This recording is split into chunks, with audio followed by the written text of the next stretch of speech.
I'm really excited about this episode because this is going to be a profound one. We're going to take a really deep dive into the structure of language, thought, philosophy, reality, postmodernism, and non-duality. And we're going to tie all these things together in a very beautiful and profound way. And there's going to be a very interesting twist at the end of this episode, so make sure that you stick with me to the very end. I know it can get a little bit nerdy and technical at times, but I promise that it'll all come together in a beautiful way, which will blow your mind. I'm going to be citing various sources here. A lot of the things I'm talking about is not my original work, but I'm pulling from other intellectuals, namely three sources here that I want to give credit to. First is a book called Derrida for Beginners by Jim Powell. Second is a paper called The Deconstruction of Buddhism by David Loy. And third is a lecture series that I took a lot of notes on called The Modern Intellectual Tradition from Descartes to Derrida by Professor Lawrence Calhoun. So I'm going to be taking a lot of information, ideas from them, and mixing them together with a lot of ideas of my own, and also my insights about mysticism and non-duality, and all of it will come together towards the end. But first, let's begin at the beginning, which is with Jacques Derrida. Now, maybe you've heard about Jacques Derrida, maybe you've heard about postmodernism, maybe you've heard the word deconstruction. He was a very influential philosopher in the 1960s, 70s, and 80s. His dates are 1930 to 2004, so he died fairly recently. And he was the father of post-structuralism and postmodernism.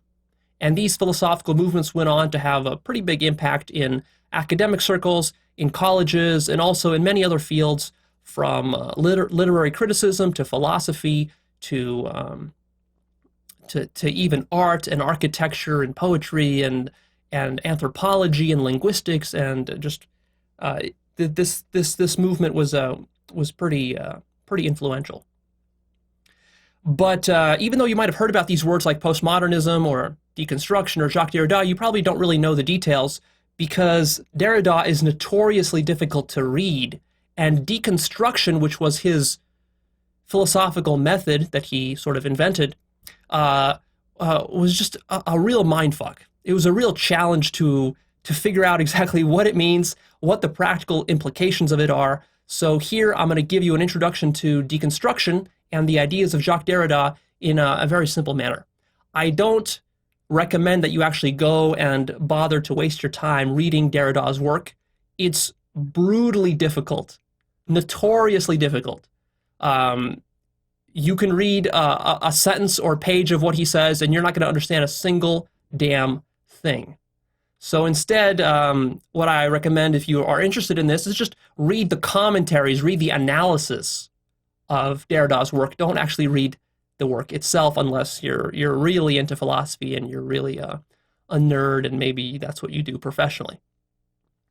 So the significance of Derrida, though, is that he mounted a radical critique against all of Western intellectual tradition, not just philosophy, but also science and logic and mathematics, and basically, like I said, all of Western intellectual tradition for the last 2,000 years since the Greeks and Romans. That's a pretty significant thing to do. And of course, philosophers, we tend to be ambitious and we tend to be cocky, so we tend to like these sorts of things. We like to challenge the establishment.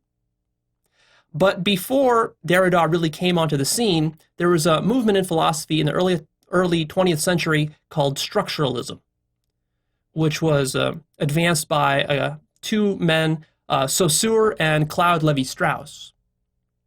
Then Derrida came into the scene, and he turned structuralism sort of against itself, and that led to post-structuralism, and then post-structuralism gave way to postmodernism, and so on. And then with postmodernism, there were a lot of thinkers and intellectuals that came onto the scene that sort of took Derrida's deconstructive method and started to apply it to all sorts of different fields that I mentioned above.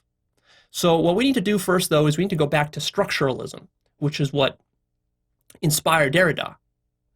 So the keys to structuralism are very, very simple. What structuralism basically said is it was a development within the field of linguistics. And the linguists were Saussure and Claude Lévi-Strauss. And what they sort of hit upon was this idea that all symbols in a language, for example, all letters and all words, those are symbols, that they are all actually arbitrary. Which, of course, makes perfect sense, and it's quite obvious. But then again, it's the obvious stuff that gets you. So let's make sure you understand this point. What is meant by a symbol being arbitrary is that any word that has any kind of meaning is a label that was completely arbitrarily selected, and that any other label could serve as that label. So, for example, if we have the word tree, there's nothing special about those 4 letters, T-R-E-E, or the sound tree, which designates the actual object in the real world of a tree. We agree that's an arbitrary designation, right? Right. So that's point number 1. Pretty obvious. Now, point number 2 is a little more significant, maybe a little harder to swallow, but it's really profound. And this is the point of structuralism. It said that all meanings of symbols are structurally determined by the difference of the symbols from each other in a network of symbols.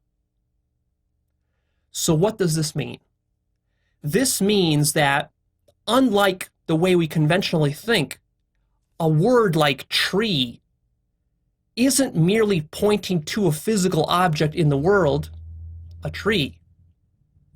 The word tree gets its meaning by its association with all the other symbols in the English language.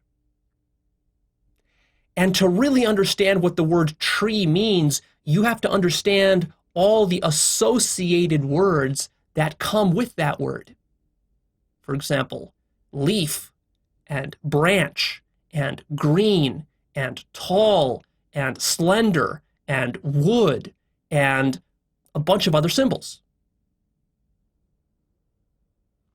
This was the key insight of structuralism. And then so what Derrida did is he came and he took this and he ran with it. And actually he sort of turned it in on itself in a sort of self-reflective, self-conscious way.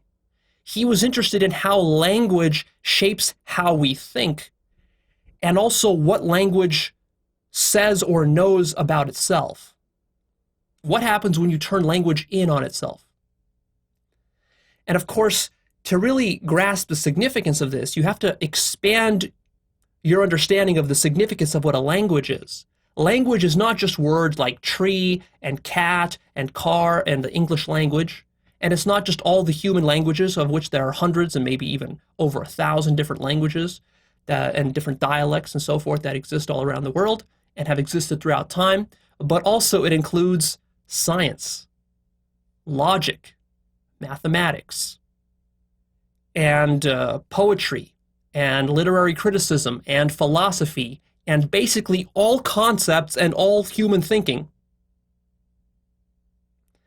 So take a moment right now to try to fathom the significance of what it means to really get at the heart of what language is, or to make a radical critique of language.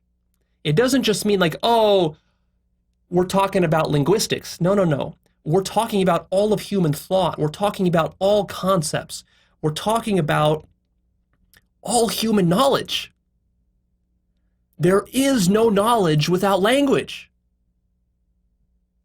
So you can see here that we're going to something very fundamental, and that any kind of changes we make to our understanding of what language is will have very significant long-range consequences for a whole host of fields, literally every single field and domain within universities. From physics to chemistry to biology, the hard sciences, to all the soft sciences, to all the humanities, to history, to linguistics, to anthropology, to all this sort of stuff. Because all of it is held together by the glue of language and concepts and ideas. So Derrida comes along and he invents post-structuralism. And basically for him, what does a symbol mean? The meaning of a symbol comes from two things. Firstly, all of its historical uses. So when we take the word tree, what are all of its historical uses? Of course, it's changed throughout time. And secondly, the meaning comes from the network of all the current symbols in the entire web of the language that this word is a part of. So let's drop the example of tree. Let's pick up a new example like the word science, which is a little bit more complicated and a bit more abstract. See, with the word tree, it seems like, well, but Leo, what's the meaning of criticizing the word tree? Is it really that significant? I mean, we know what a tree is, right? What can you really criticize about that? Well, maybe then we need to take a more abstract term like science, because see, science is a little trickier than tree, because tree you can sort of point to it and say, okay, that's a tree. But with science, it's a little harder. Like, what is science? Have you ever seen science? How did you even come to learn what science was? It's a very abstract and subtle concept. And yet people throw around the word science very casually as though it's just like a tree, as though it's just something obvious. Everybody knows what science is. Well, do they really? What does the word science really mean? For Derrida, he would say what science really means is, first of all of the historical uses of that word. And you better believe that that word has evolved over time quite a bit. And what science meant 300 years ago is not what science means today, or what it'll mean 100 years from now. Our notions of science changes as we actually do science. But also, our understanding of science is never complete unless we bring into the picture all the other words literally in the English language. But let's forget the unrelated words. Let's mostly focus on the related words. So for example, to understand science, you also have to understand the word or concept of knowledge, truth, proof, physical, non-physical, a model, rationality, logic, contradiction, quantity, measurement, and even something like religion or something like superstition. You might think that, well, science is the opposite of superstition, so why would you need to understand superstition to understand science? But of course you do, precisely because you frame it as the opposite. So whatever word you're framing as the opposite to some other word, they're defined in terms of each other. So for many people, they think of science like, science is the opposite of religion, or it's the opposite of superstition. So all of that informs what you think science is. But of course, not merely just these 10 words that I mentioned or so. What Derrida is saying is that you would literally have to pull in every single word in the English language that has ever been used throughout the history of the English language, from its very inception, in order to truly understand what the word science means. Because this word is like one node in a giant graph that expands infinitely in all directions, connected to every other node in some fashion.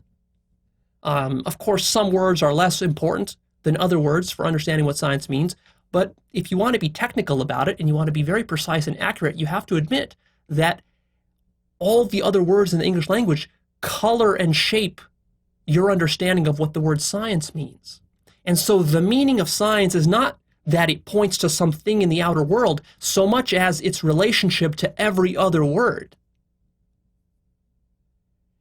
Rather profound. For Derrida, the critical insight is that meaning is composed of both present and absent symbols. So when I say the word science, that symbol is present. And maybe some of these other symbols like knowledge and truth and proof and measurement and quantity and even religion, maybe those are present. But notice that the vast majority of the English language is not present when I say the word science. And yet what Derrida is trying to say is that it is still in the background playing a part. It's like science is the tip of the iceberg, and this giant iceberg is completely submerged underwater. You're not seeing it. That's all the other English language words. And of course, if you want a very clear demonstration of this, you can pick up a dictionary and go try to look up any word in the dictionary, coming at it from the position of someone who is completely clueless about any kinds of words in English.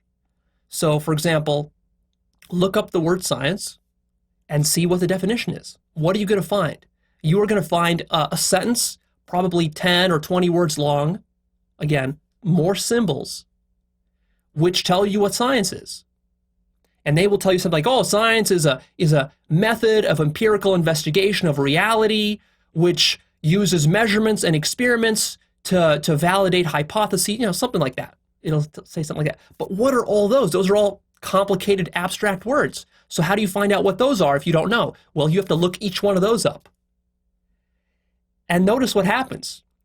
You get an infinite expansion, an infinite regress, because every one word you look up gives you 10 more words that need to be looked up.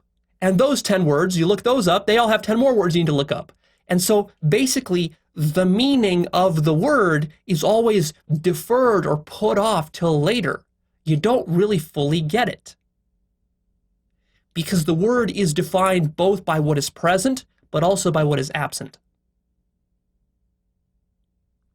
Another way to think of it, if you're familiar with how Bitcoin works, with how blockchains work, it's kind of like that. Language is decentralized like Bitcoin.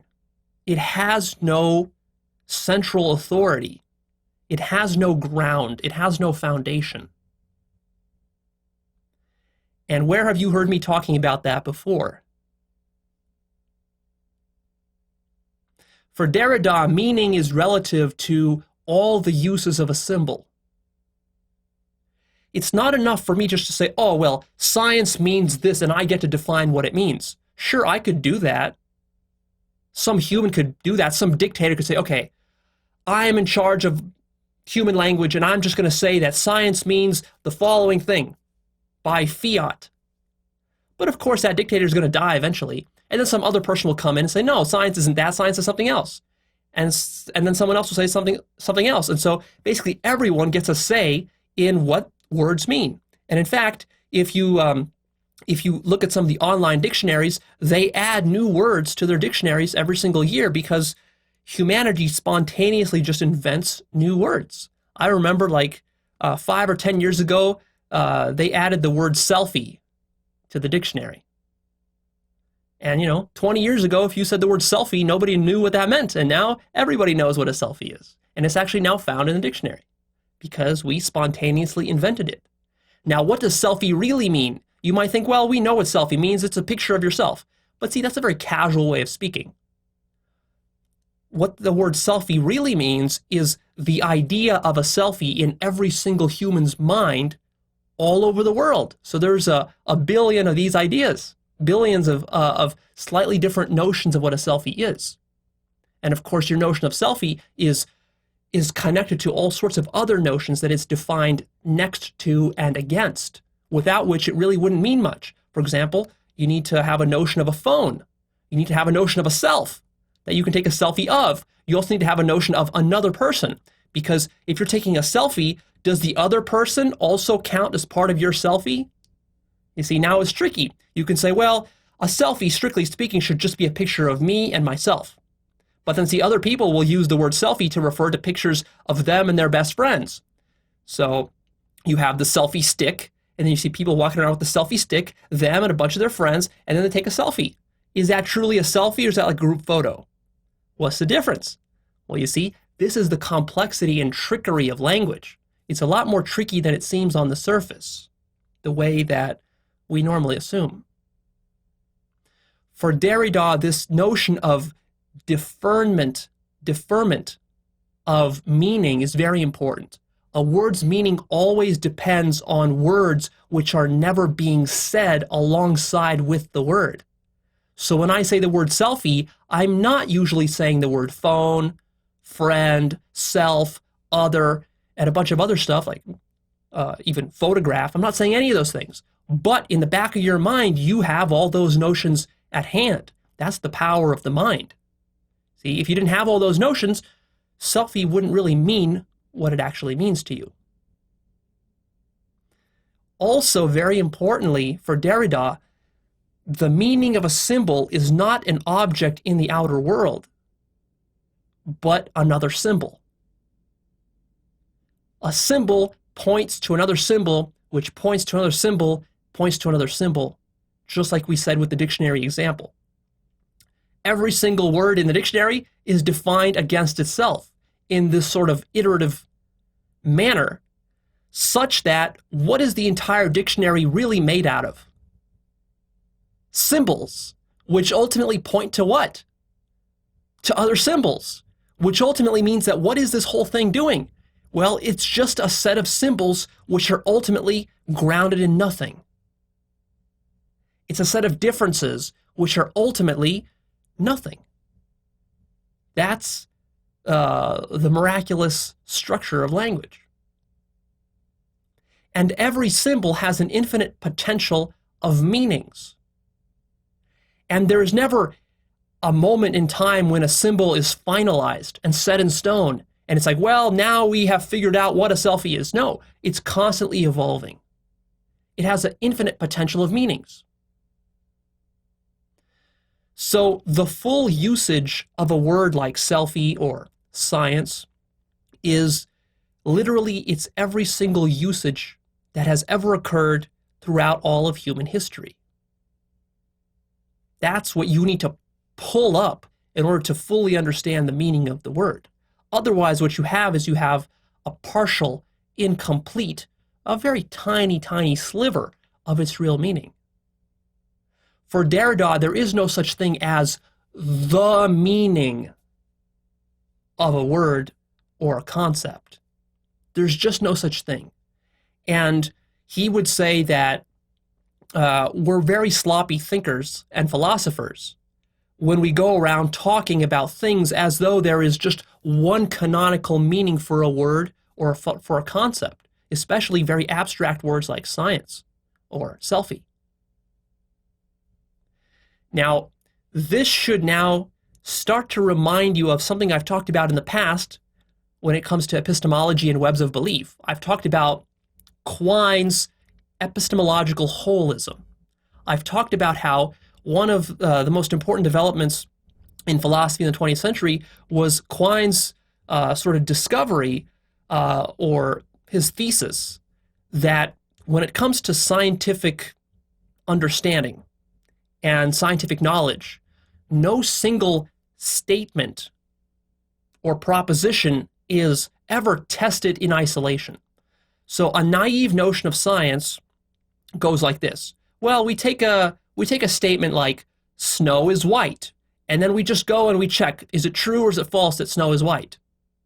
Or we take a statement like there exist atoms. Is it true or is it false that there exist atoms? Then we just kind of go and check and we get the answer, true or false. But that's not how it works. What Quine proposed is that the way that science works and the way that all knowledge, all epistemology works, not just science, but religion and anything else, philosophy, is that you never test a single statement, because your knowledge is not individual statements, but it's also, just like language, it's a complicated network of vastly interconnected truth statements with various probabilities about the world. And so it's not so simple to just go and say, oh, okay, do atoms exist? Let me go quickly check. No, because the mechanism or method that you are using to check whether atoms exist are also colored by your knowledge, you see, by your web of beliefs.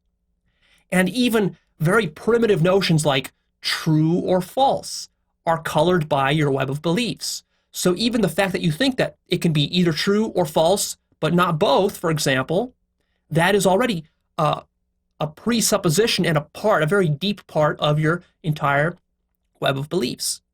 And then, of course, which apparatus are you going to use to test your theories or your hypothesis? Well, the apparatus will also depend on your web of beliefs. And then how are you going to interpret the results? So let's say your apparatus gives you some numbers. How are you going to interpret those? There is no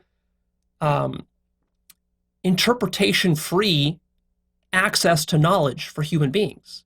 There's always an interpretation. So whatever scientific methods you use, even if they're the most hard-nosed and the most quote-unquote objective sorts, you still have to make certain assumptions and then make certain interpretations. And how are you making your interpretations? Well, again, based on your entire web of beliefs. And so what Klein said is that never is a single statement tested in isolation. What happens is that the entire web of belief gets tested when you're testing a single statement. Because a statement like snow is white, you might say, well, snow is white, that's so easy to test. What's wrong with testing that, Leo? You can just go outside in the middle of winter, see the snow, confirm that it's white. Okay, but how do you know you're not hallucinating? You see, you assume you're not hallucinating in that example, but what if you are? How do you know you're not inside of a dream when you're doing that? See, so all of that is part of your background web of beliefs, which is coloring how you go and evaluate these statements. So snow is white, but then you also have to qualify that and say, well, it's white when we're not dreaming. It's white assuming that it's not a hallucination. And then you have to qualify, what is the word snow? Is your definition of snow really the same as mine? For example, what's the difference between snow and between ice? And of course, that gets us into all the trickiness of what Derrida was talking about. So what I want you to see here is I want you to see the sort of isomorphic similarity between Quine's web of belief model of knowledge and also what Derrida is now talking about with language. Because language is also the sort of web of belief. Because what Derrida wants to say is that there actually is no one objective correct way to read a text. And even though he's talking about text here as in a book, of course, he means a much broader notion. By text, he means any kind of argument, any kind of philosophical position that one puts forward, any kind of scientific model, any kind of work of literature or poetry.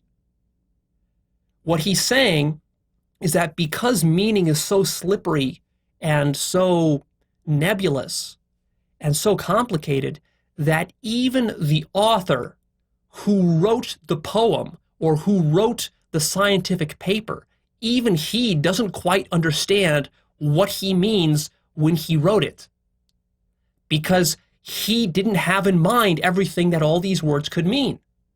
And so in his mind, maybe he meant one thing, but then what I'm going to read when I'm reading that paper is something totally different. I will interpret in a different way. And who's to arbitrate between my interpretation versus his interpretation versus a billion other interpretations that a billion other people could have if they read that same paper? Who's going to say which is the one right, true, canonical interpretation? What Derrida wants to say is that there is no such thing, and the desire to put forth a canonical reading of any text, a canonical definition of any word or any concept is folly, and that we are kidding ourselves when we're trying to do that. Derrida says that when we speak, the challenge we have is that because there's infinite meaning, we have to boil and limit ourselves to a very particular set of limited meanings. So when I say the word selfie, I have to say, well, I mean by selfie a very particular thing. I mean you take it with your digital phone. I mean that your friends are not part of it, or maybe they are part of it. You know, I have to define. You see, I'm taking a word which has potentially infinite meanings, and I'm defining it down, suppressing meanings.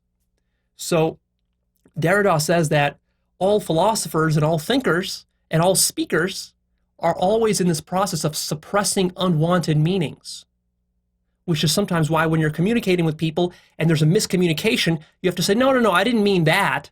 I didn't mean what you thought I meant something else.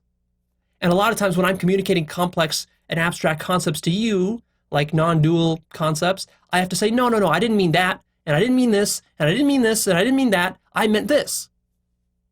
And even when I do that, still, you could have a different idea of what I actually want you to understand.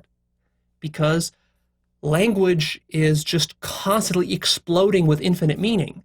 And our limited human minds are trying to suppress it down because there's literally too much meaning for your mind to handle. Your mind explodes with meaning. So we're always in this process of suppression. And because of this, we are always pretending that meanings are simpler than they really are. Literally, when we're speaking, we're not quite sure what we're saying. And maybe you've had experiences of that sometimes. When you say something and then you actually discover that what you meant isn't what you really meant. And ultimately, this leads Derrida to conclude that every statement is a lie because it's being suppressed and limited, and it's being confined in this artificial manner to serve our human purposes. And this is what he's going to use to make his radical critique of all Western intellectual traditions. Now let's quickly go back and revisit the idea of what a symbol is before we delve into the critique of the Western traditions.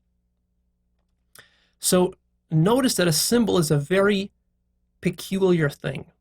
A symbol is a thing which is not itself.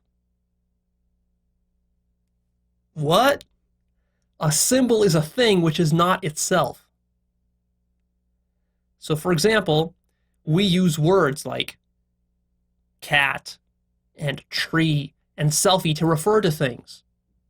But the thing that the word is referring to is precisely not the word. That's what makes a symbol useful. If a symbol was the exact thing that it was trying to represent, then there would be no symbol. There would just be the thing. For example, if I wanted to represent a cat with a cat, I would just show you a cat. And I wouldn't say the word cat, I would just show you a cat. But then I just have a cat. I'm showing you a cat. The cat is the cat. It's not a symbol of a cat, it's the cat. So to represent the cat with something else and make it be a symbol, it could be anything. Notice, it could be anything. I could take a shoe, I could show you a shoe, and have you understand that that shoe is actually referring to a cat.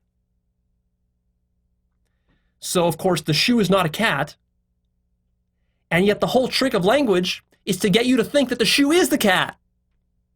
That's both the absurdity and the ingeniousness of it, is that literally we have taught our minds to misunderstand reality such that we could use that misunderstanding to manipulate reality.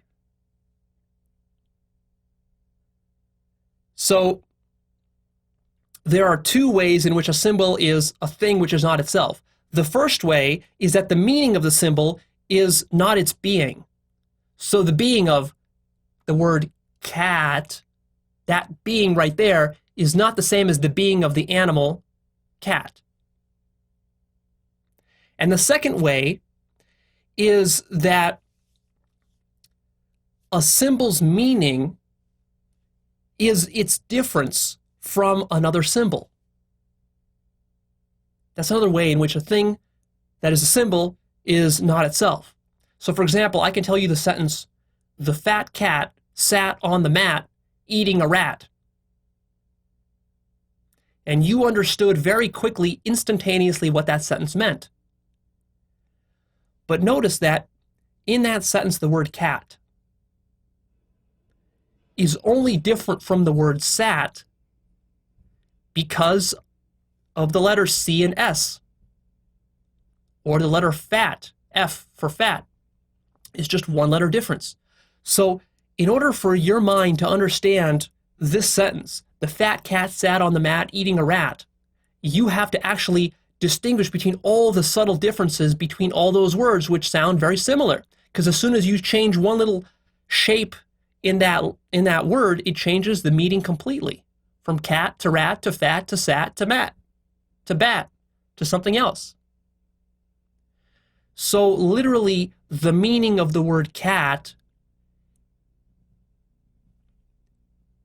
can only work by leveraging itself against the word fat, sat, mat, and rat. It's not only that there has to be a logical connection between, let's say, a cat and a rat. You might say, well, yeah, Leo, I understand that a cat is related to a rat conceptually because cats like to hunt rats, and maybe cats also like to sit, so that's related to sat, and cats can also be fat, so that's related. It's not just that. It's literally that the word cat is related to every single other word in the English language by the differences in its appearance. Because that's all that language is the appearance. If I take the word cat and I change that appearance to sat, it now becomes sat. In the same way that if I took a real cat in the real world and I turned it into a dog, what would happen? It would no longer be a cat. It would be a dog. Because the only thing there is to being a cat is the cat. There's no essence behind the scenes. It's not like if I took a cat and I transformed his body into a dog, it would be like, no, that Leo, that's actually a cat in a dog's body. The essence of the cat now is inside the dog. No, there is no essence of the cat. That's what Derrida is saying. The essence is its structure. There's nothing else behind the scenes.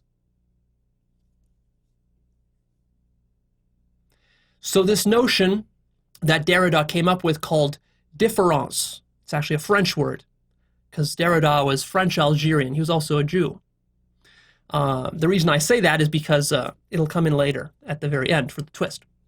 But this word he invented called différance, for him it's an important word. It has two meanings. First, it means that every meaning is just differences. And second, it means that all meaning is always deferred and put off till later. You're always promised the meaning of a word or a concept, but it's never completely delivered or given to you, just like with those dictionary definitions. You keep looking and looking and looking for more meaning, and it's just a never-ending wild goose chase. So all of this that I've been talking about might sound a little bit abstract. Let's bring it all home with this visual example for those of you who are visual in the audience. So here what you see before you is this sort of triangle pyramid, which has a bunch of different triangles in it.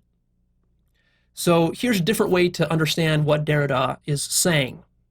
Very simply, what he's saying is that this triangular pyramid represents language. It's completely groundless and decentralized. As you look at this pyramid, notice how different triangles pop out into the foreground of your vision. And you notice them. And then what happens is that as your eyes are scanning through the image, that triangle pops back into the background and some new triangle pops into the foreground. So these triangles are supposed to represent words or symbols or concepts. They are all interrelated in a complicated and very messy way, as you can see here. And it's difficult to distinguish precisely where one triangle ends and another begins. In fact, some triangles are like parts of bigger triangles, and some bigger triangles have overlapping smaller triangles, and then two big triangles can overlap with each other in some interesting way. And that is how language works. And so what Derrida is saying, that fundamentally the problem with the entire Western intellectual tradition is that what philosophers and scientists and thinkers are trying to do is they're sort of like trying to take a black Sharpie to this diagram of triangles, and they're trying to outline one particular triangle, and they're trying to say, that's the most important one. That's it. That's the key one right there. That's the true one. That's the objective one. And everything else is hinging on that one triangle. And what Derrida is trying to say that is an invalid thing to do. In truth, what we have this decentralized network of concepts, none of them more important over any other, none of them being able to dominate any other, and that really what's happening in truth is that these triangles or these concepts are just kind of popping in and out from foreground to background. They're appearing and they're disappearing. There is their presence and their absence. And there's this sort of shimmering effect that's going on.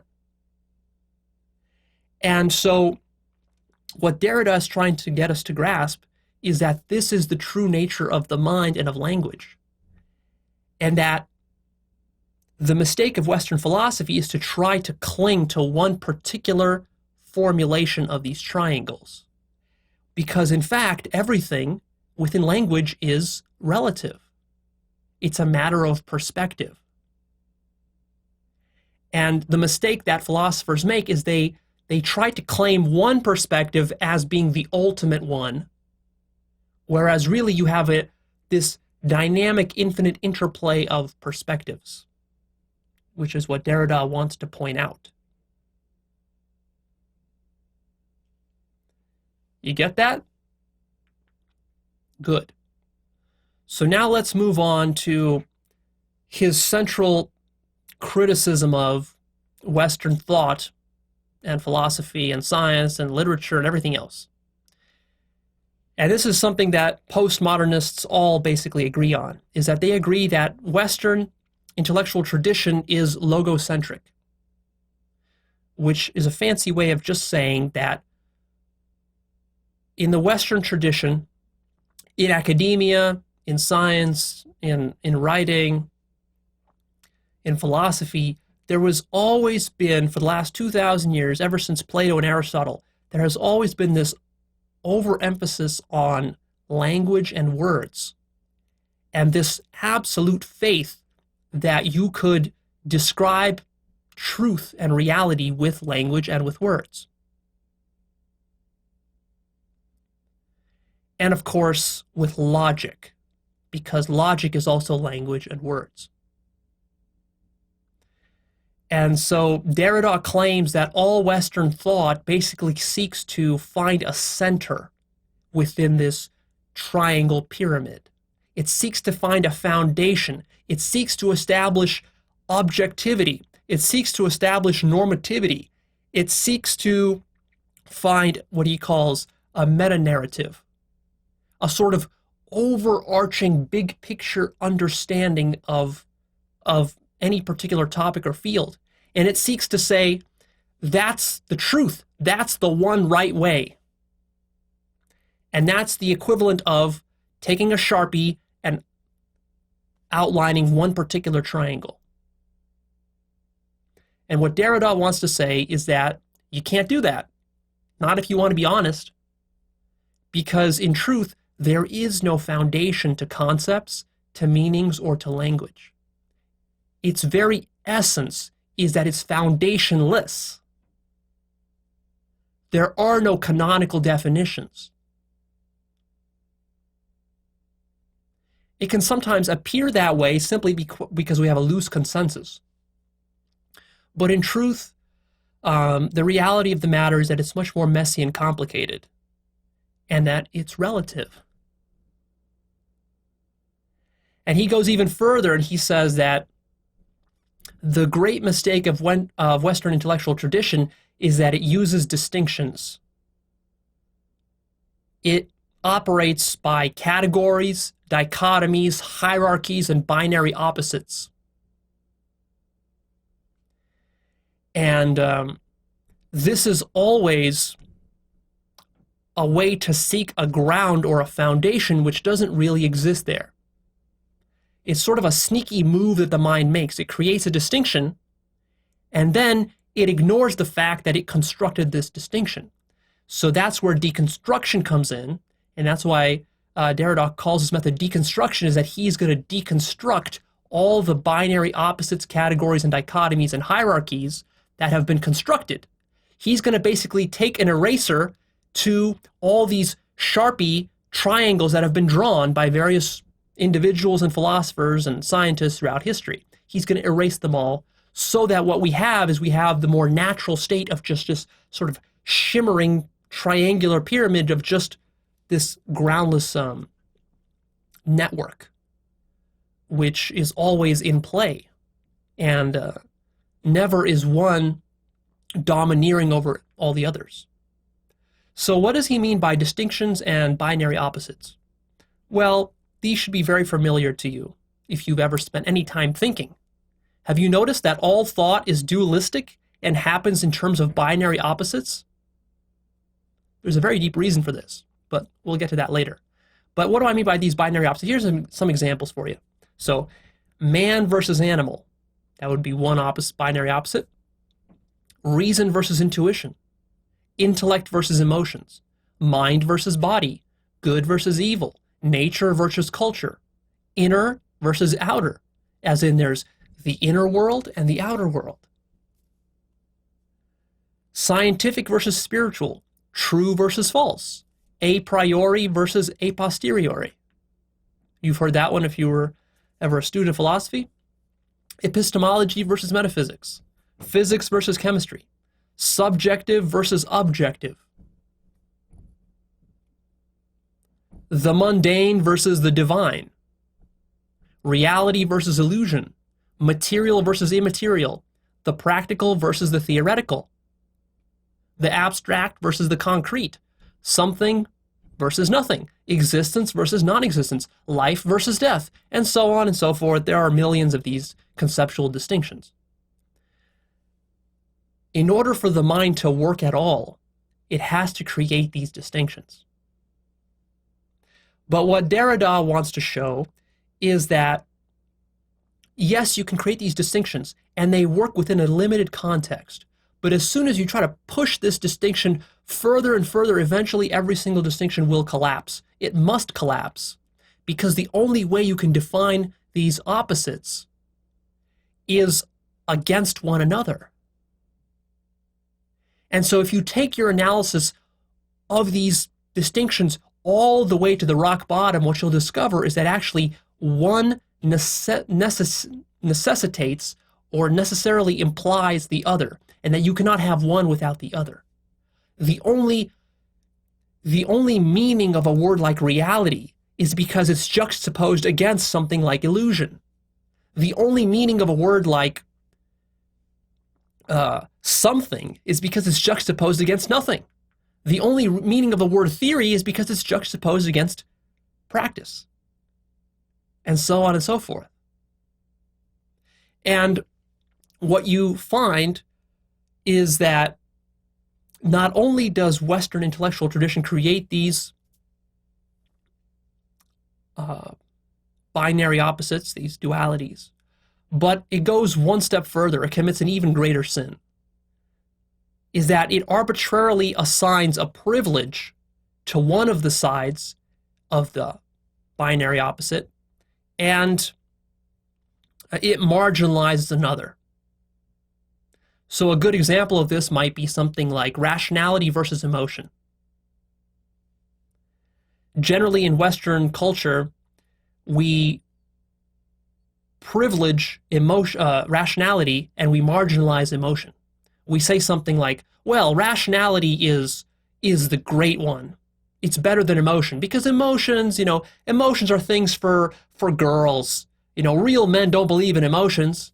We operate on cold, hard rationality and facts. And rationality, after all, is what we use to do science and to do hard math and physics. And look at what that's gotten us. We've gotten from physics, we've gotten rocket ships and cell phones and semiconductors and computers and all this sort of stuff. And we got logic. And that's the thing you can really count on, is logic, because logic is certain. Whereas emotions are airy-fairy, and they're so wishy-washy. One day you're sad, one day you're happy. It's unreliable. What can you really do with emotions? Like this, right? That's how it's sort of characterized. But what Derrida would do is he would deconstruct that.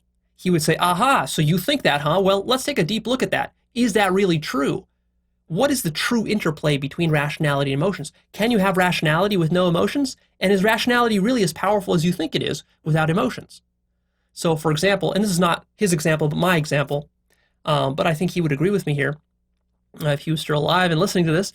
For example, he might say something like, okay, but we've done neuroscience studies on people who actually have damaged brains where their emotional part of the brain is actually damaged and doesn't work anymore. So these people don't feel any emotions at all.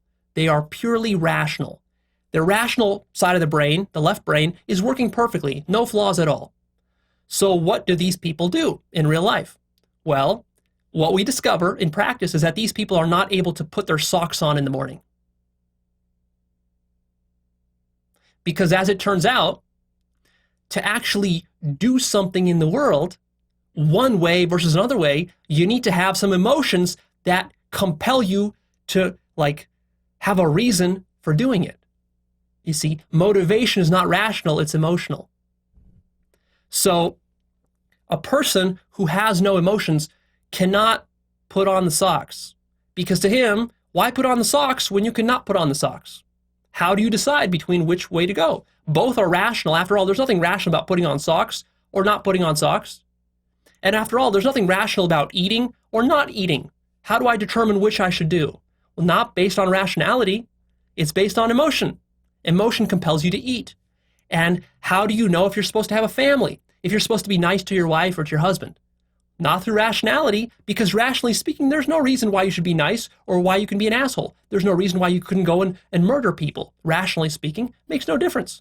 Rationally speaking, there's no reason why you can't put a gun to your head and shoot yourself right now. There's no rational reason why you should be alive at all. In fact, rationally, it makes a lot more sense to kill yourself now because you're going to save yourself a lot of hassle. Think about it. You will save yourself 80 years of hassle, living life, going through all these problems. Why do that? Shoot yourself right now, and rationally, that's the best option to take. But you don't. Why not? Because you have emotions, which override rationality. And in fact, the thing that governs you is not your rationality, but mostly your emotions. And in fact, your emotions dictate what you will rationalize to yourself. So, what Derrida would say is that actually the tables have turned on us, my friend. It's not rationality that's superior. If anything, it's emotions that are superior and more primary. See, for all these years, we have been privileging rationality and marginalizing emotions, and Derrida would say, no, we got to do the opposite. Let's take the marginalized half of this equation and start to privilege it, just to see how radical of a change we can get. And then, of course, see, Derrida is going to be slippery here, and he's going to play devil's advocate, such that if someone does come and say, well, okay, emotions, fine. Emotions are the privileged term. You're right. Rationality, yeah, it's not as good as we thought. In fact, yeah, I know what rationality sucks. And if someone does that, Derrida will come in and say, wait a minute, let's look at the issue again. Let's really look at what emotions are. And he'll analyze that and say, oh, well, emotions are kind of flimsy, and really look, with your emotions, you can't really decide what to do. And so rationality is important.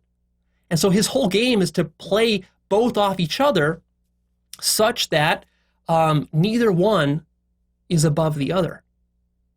Because to put any one of them above the other is to fall into the mistake that all Western thinking has been falling into for the last 2,000 years. It's to take this triangular diagram and to mark out one particular triangle at the expense of all the others.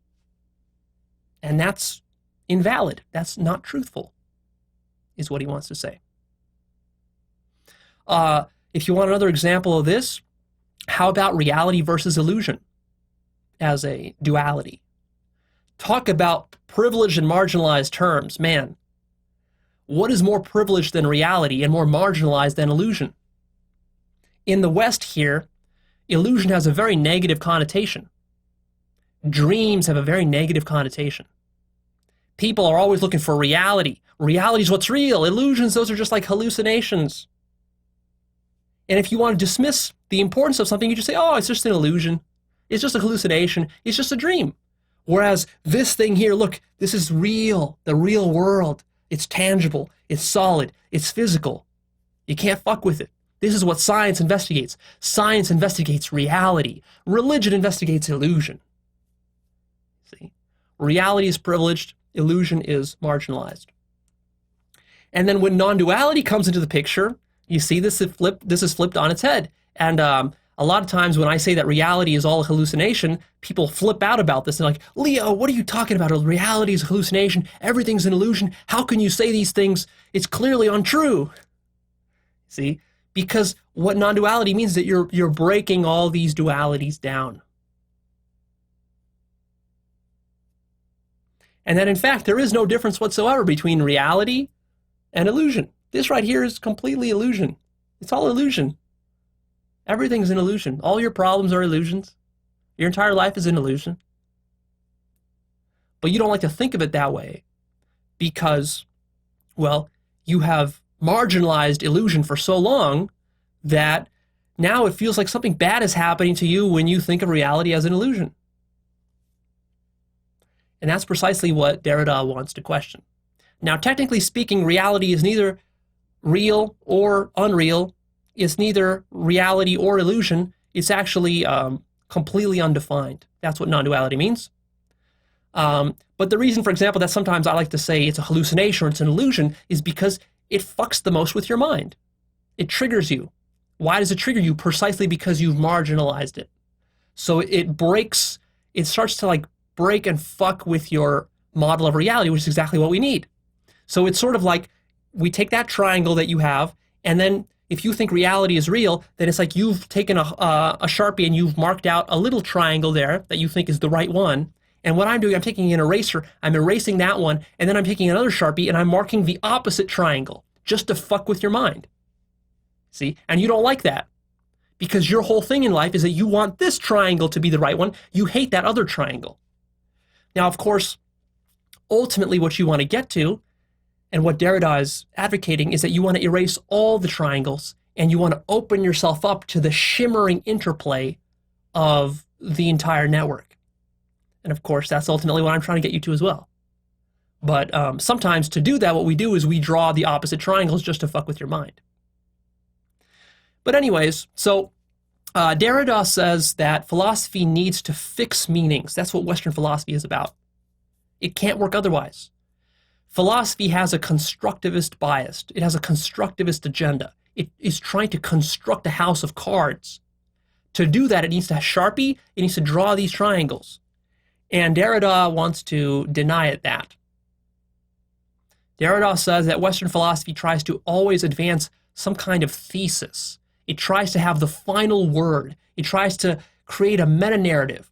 What postmodernists mean by meta-narrative is just, it tries to have like a big picture final say on some matter. For example, within history, there are meta-narratives. And we try to say, well, history basically was like Christopher Columbus, he came over the Atlantic Ocean and he conquered the Native Americans here, and then European civilization rose, and that's the true history. That's really how it happened. And what Derrida wants to say is that, no, that's a meta-narrative. That's a silly, childish notion of how history works. The reality of history is that it's much more complicated. There were millions and billions of people at work to create the history around the time of the era of Columbus. Columbus was just one guy on one ship. Around him were many other people, and millions of people existed here in as Native Americans in America that are completely unknown to the history books, never talked about, their names were never recorded. So basically, a postmodernist would criticize all of history as being meta-narratives, highly selected data points which are then arbitrarily connected together to create a sort of narrative or a picture which isn't really there. It wasn't like that. It's just convenient for us to think of it that way because our minds are constantly oversimplifying everything. But if we really want to be accurate and honest, we have to say that's not how it worked. And that everything you learned in school about history was a fiction. That's really what it was. History is just fiction. And a lot of people find that upsetting because they think, no, Leo, the world it really was like Columbus came over and like my ancestors were on that ship and you know, yada, yada, yada, and it really happened. Like my grandparents were in World War II and they were suffering really badly and da, da, da, and that's real. That's real history. That's not a fiction. That's the power of the mind. That's the power of language. That's the power of concepts, is that you can construct these realities out of thin air and they really start to feel real. But you have to start to see that they're gross oversimplifications of what's really transpiring. And even deeper than that, it's all based on these dualities which ultimately must collapse. And the whole problem is that once you're buying into all these dualities, then you don't want them to collapse. You're bought into the dualities. All of Western tradition, intellectual tradition, is bought into these dualities. And these dualities prove to be very limiting. They're like straitjackets or pigeonholes. Ultimately, what Derrida is trying to say is that Western tradition has been trying to capture the truth with words. And the truth is that you cannot capture the truth with words. Because words are just differences and nothing more than that. Differences without substance. All right, I'm going to take a quick intermission here to take a little break, but you don't go anywhere because I'll be right back with more. All right, let's continue because there's a lot more to be said here. We're almost getting to the really juicy part. But first, let's talk about explicitly what is deconstruction, Derrida's method. So here's how it works. You take any logocentric argument or a thesis or a philosophy or a model, and you start to question its conceptual distinctions until you break them all down and you show their limits and you show how eventually they must collapse.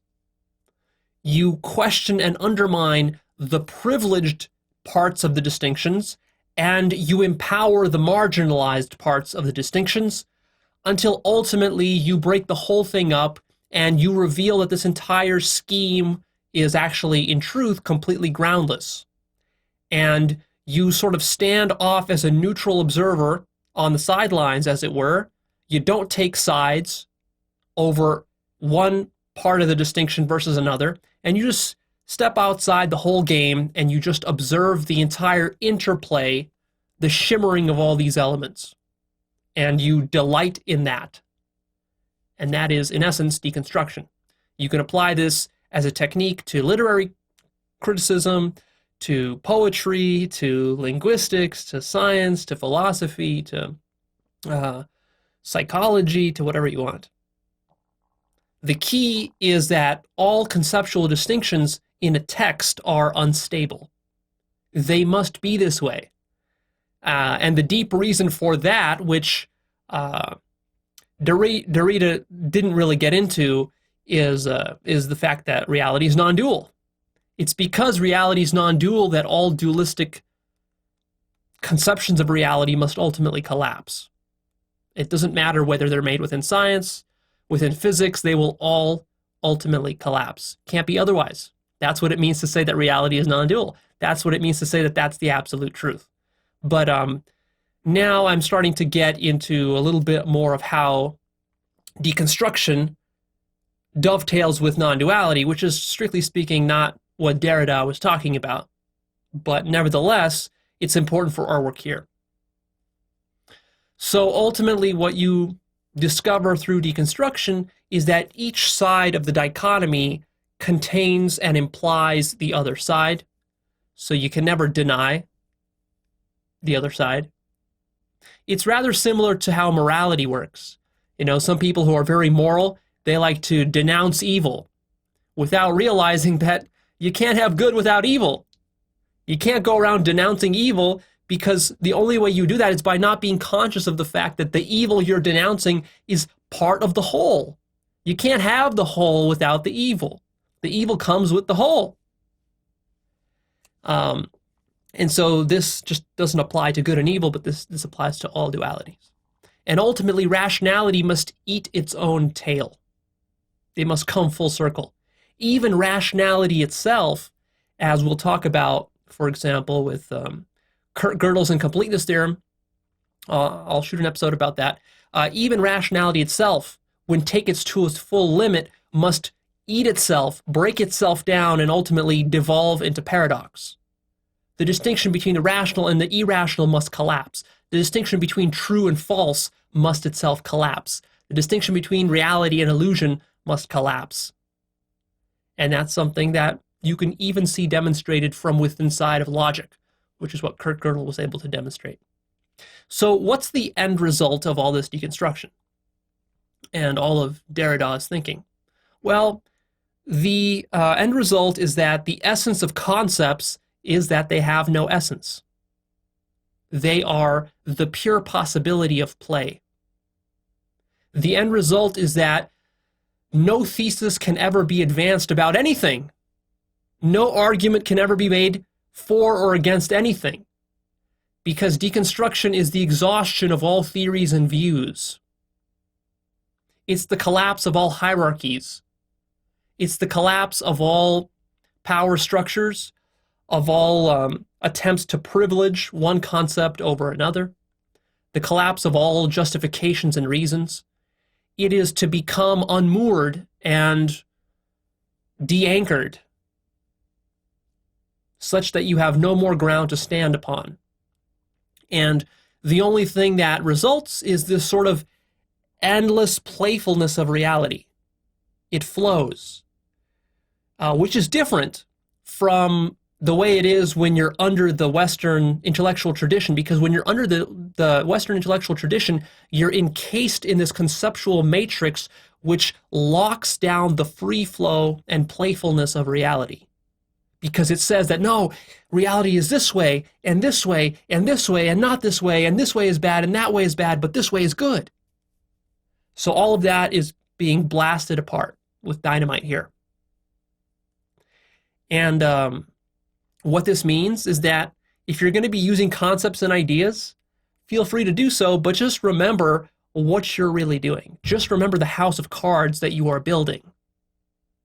And remember to hold all your ideas lightly, rather than cling to them as though your life depended on it.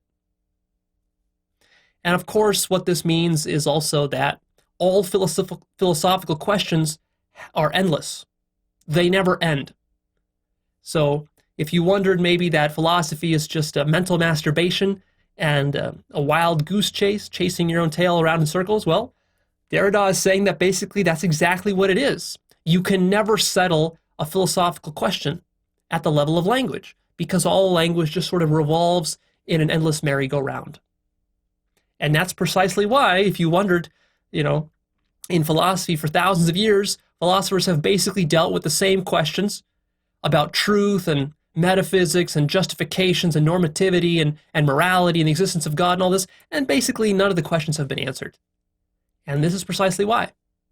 Because the only way you can try to answer them is by building a house of cards, but then some other philosopher comes and says, no, I don't like your house of cards. I'll build my own. I'll blow down your house of cards.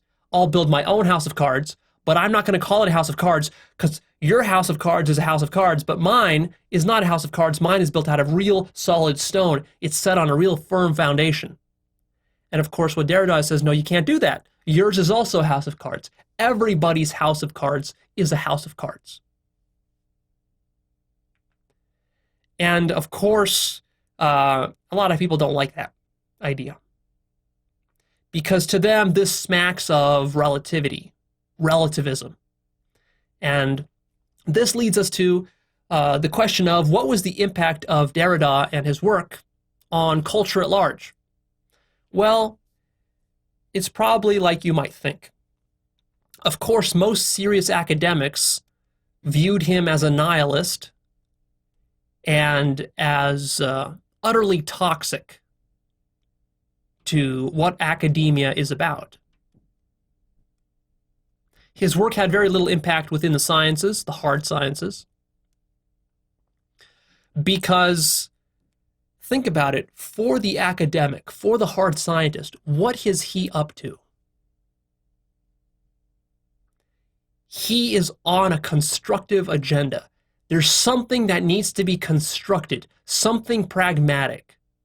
Science is not about idle theory building, it's about pragmatism for a reason. Now, science will tell you, oh, well, we're pragmatic because, Leo, we like to be practical, and we precisely want to avoid all this metaphysical speculation, all this philosophy, all that stuff. Yeah, it's just kind of airy-fairy. We are very practical. And they tout that as a positive thing. And in a sense, that is a positive thing. But also, there's a negative side to pragmatism. Because when you're purely pragmatic, that means that you don't really care about the truth. What you care about is you just care about getting a utilitarian result. You care about building your technology. You care about building your theory. Damn the consequences, damn whether it's true or not. It doesn't matter if it's a house of cards. If I can build a house of cards that can accomplish something in the real world, if I can use a lie or a deception or an illusion to push something through that I want, then I'm going to do it. That's the danger of pragmatism, you see. And so most academics were very dismissive of all of Derrida's work, precisely because it's so threatening to their very livelihoods. The whole point of being an academic is that you are dealing with concepts for a living. You are using concepts to construct houses of cards. So if you are denied that, as Derrida is trying to do, well, what are you going to do? Are you going to say, okay, I'm calling it quits, I'm going home? Is that what you're going to do? Or are you going to say, no, that's okay, I can keep building my house of cards? They're not really house of cards, they're just made out of stone. This guy, he was just smoking a bunch of stuff. He was just some radical philosopher guy. I mean, who cares about what he said? In effect, it's as though Derrida went to a butcher and asked him to become a vegan. What do you think a butcher who's been butchering animals for 40 years and has made his entire career out of this, he has children who get fed from his butchering, and you tell him to become a vegan? What do you think the butcher is going to say? Is he going to agree with your vegan philosophy? Of course not. So, of course, the hard sciences dismissed most of what Derrida had to say, but there was some traction in Derrida's work with the field of literature, literary criticism. It became quite popular there, which, if you think about it, is a quite odd application of these ideas. To me, that's a very shallow application of these ideas, but that's sort of where it caught on. And in certain softer sciences, in the humanities, it's sort of caught on. Perhaps in anthropology, perhaps in various cultural studies, gender studies, feminism and stuff like that. It caught on. And postmodernism did flower for a while in the 70s and in the 80s. It sort of ran its course. At this point, it's not really that popular, but it still exists within universities and academic institutions and certain scholars. It's had an impact. Because basically what it turned into is a sort of relativism, where you could say that, well, one culture might have a certain set of values, but then who says that those values are the dominant ones, the ones that we should put on a pedestal? What about these other cultures who have marginalized values? Maybe we should put those more on a pedestal. And so that sort of thing started to play out in universities. And then also what came from postmodernism is this sort of anti-establishment relativist political ideology. So it got involved with politics. And then, of course, a lot of people started to abuse this philosophy to justify whatever kind of things they wanted to justify. Largely, postmodernism was dismissed by most people as mental masturbation, as most philosophy is, because it's just not practical enough to meet their just like self-survival agenda. And then the other problem that happened with it is that people didn't really know what to do with this philosophy. After all, like, okay, let's say we believe Derrida, and let's say we just accept it all. We say, okay, he's right. So all of our Western traditional institutions and conceptual models, that they are all just houses of cards, and we're going to break them all down. Well, where does that leave us? What do we do? Most people are practical people. They want to know, what am I going to do with this? How am I going to apply this? And for a lot of people, this philosophy just strikes them as impractical.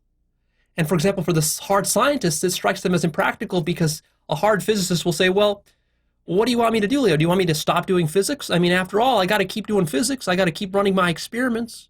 I got to keep, writing papers. I got to keep going after my Nobel Prizes. I got to keep making discoveries that are going to help to advance technology and all that. So, I mean, we can't really stop doing that. So what should we do? Should we stop? Should we continue to do it? Who knows? Does Derrida even say what the practical consequences of any of this stuff is? It's hard to say. And see, a lot of people took this sort of ambiguity in terms of the practical consequences, and they sort of ran off with it to do whatever they wanted to. So, for example, people who were marginalized, like feminists or minorities in universities, they would use the philosophy to advocate a privileging of their values, or kind of a leveling the field.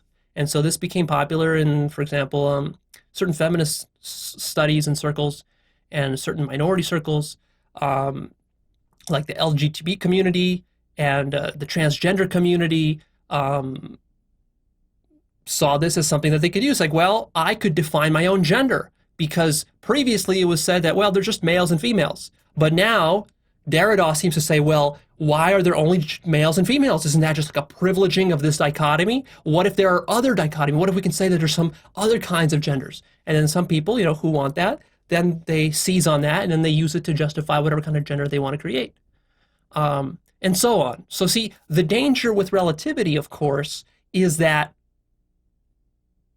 the ego can seize on relativity and use it as a weapon to push through whatever kind of self-agenda it has. And that was one of the things that I think tarnished the legacy of postmodernism. And that's exactly what happened. And that's very predictable. Of course that would happen. Because the truth of non-duality is that it's complete freedom. When you break down all conceptual structures, you're sort of left floating unanchored, and you can float whichever way you want. You can do whatever you want. And this is part of the problem with Zen devilry, is that you can become enlightened, but just because you're enlightened doesn't mean you can stop being an asshole. You can still be an asshole. You can still rape people. You can murder people. You can start holy wars. You can become a cult leader. I mean, enlightenment doesn't preclude anything, the way that people sometimes like to think. Enlightenment doesn't make you a sage. Non-duality is complete freedom. And that's sort of what Derrida was pointing to. But then, of course, when you give unconscious people who are not deeply conscious of non-duality, but are just believing in it as an ideology, and that's what deconstructionism became, is it became an ideology for people. When you just believe in this stuff as an ideology, then you actually fall into the very same trap that Derrida was trying to use this method to escape from. See, you invent a new ideology, and then that new ideology, you follow it dogmatically, and then you use it to justify all your unconscious egoic needs and wants and desires. And then that's where a lot of abuse can happen. So, in the words of Lawrence Cahoon, in talking about the legacy of Derrida, he said, quote, "Sometimes, if the philosophical critique is sufficiently radical, it simply leaves us where we were before." End quote. And that's sort of what ended up happening with deconstruction. Now, I want to say a few words about why Derrida's writing is so convoluted and complicated. A lot of intellectuals and scholars, after reading Derrida, they criticize him as being actually an obscurantist and an intellectual fraud. So by obscurantist, what they mean is that his writing is so convoluted and so non-committal, doesn't try to take any stances whatsoever, that it seems like he's using language in a fancy way to say nothing at all. And of course, in a sense, that is what he's doing. But to most academics and scholars, this strikes them as just complete mental masturbation.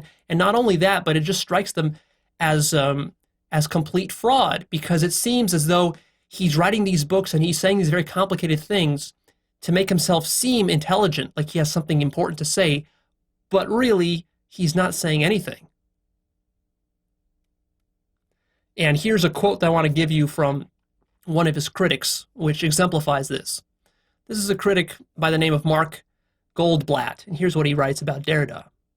Quote, "Derrida's special significance lies not in the fact that he was subversive, but in the fact that he was an outright intellectual fraud, in that he managed to dupe a startling number of highly educated people into believing that he was onto something. Whatever Derrida was affirming, he is also simultaneously denying. From a logical perspective, the only way to read Derrida on his own terms is to mentally insert the phrase "or not" after every one of his statements. End quote. So you see, this is precisely what this academic is criticizing Derrida on. So if Derrida wants to criticize all of Western intellectual tradition and say that it's logocentric, you see, the problem that Derrida faces is that if he says, okay, so all Western intellectual tradition is logocentric, and that's bad. If he says that, he can't say that, because to say that would be to play into the game of logocentrism. That's to advance a thesis. That's to mark out one triangle out of the whole. So he can't say that. So the reason that Derrida's language is so convoluted, and it seems like at the same time he's affirming something but then also denying it, is because, of course, that's the nature of non-duality. From the position of duality, which is what this critic is coming from, yeah, it seems absurd. From the position of logic, it seems absurd because duality has to, at the same time, affirm and deny. So Derrida has to say at the same time that Western intellectual tradition is complete nonsense and it's all logocentric, and then in the same breath he has to say, but also it isn't. And this is what really irritates and confuses a lot of people who are strictly rational and strictly dualistic, because they want a concrete answer. But the whole point is that Derrida is trying to give you the answer that there are no concrete answers. Derrida's position is that there are no fixed positions. Ta-da! That's the point. But the problem is, how do you say that when the thing you're criticizing is the very mechanism by which you're trying to speak your criticism? It's a problem of self-reflection.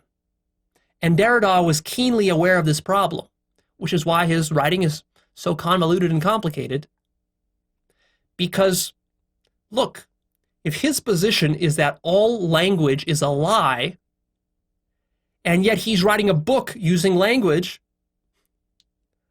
how does he say that without himself opening up his writing to further deconstruction? So you see, what Derrida has to do as he's writing is he has to deconstruct himself in a very sort of self-conscious manner so that nobody else can deconstruct him. Because if he wrote something that smacked of being a thesis or a firm stance, what would happen is that someone would come back to him and say, well, you're deconstructing us, why don't we just deconstruct you? And what he has to do is he has to say, but I've already deconstructed myself, so there's nothing in me left for you to deconstruct. And if he left something there for further deconstruction, that would mean that he's being a hypocrite, because he's actually committing the very same sin of which he is accusing all other academics and all other intellectuals of committing. So this is actually a very interesting point about his writing style. Now, of course, I think that his writing style could have been a lot more clear and a lot more simpler. I don't think his ideas are that complicated that you couldn't put it down on paper in a simple way. But nevertheless, the paradoxical nature of his ideas, I think, some of that is just inherent to non-duality. It's inherently irreducible because there is paradox within reality which cannot simply be ignored, the way that Western intellectual tradition has tried to do for thousands of years. It's just not that simple. That's what Derrida is trying to say. So very much just like a Zen master, Derrida has to write with one hand while he erases with the other. See? He has to say something and then he has to negate what he says, just like a Zen master. And that is for good reason. That's not an accident, because that's the difference between a sort of dualistic attitude and a non-dualistic attitude. towards reality. Now, of course, the most important question, though, is, yes, now we understand where Derrida was coming from, what he was trying to do, and some of the implications of all that. But was Derrida right? Did he actually accurately describe non-duality? Did he accurately describe reality? Well, here is again where the twist happens. Here's where the master gets hoisted by his own petard yet again. You see, the problem with Derrida and deconstruction isn't that it's too radical and that it goes too far. It's that it doesn't go far enough. Yes, language and concepts, of course, they're logocentric. Of course, they're dualistic.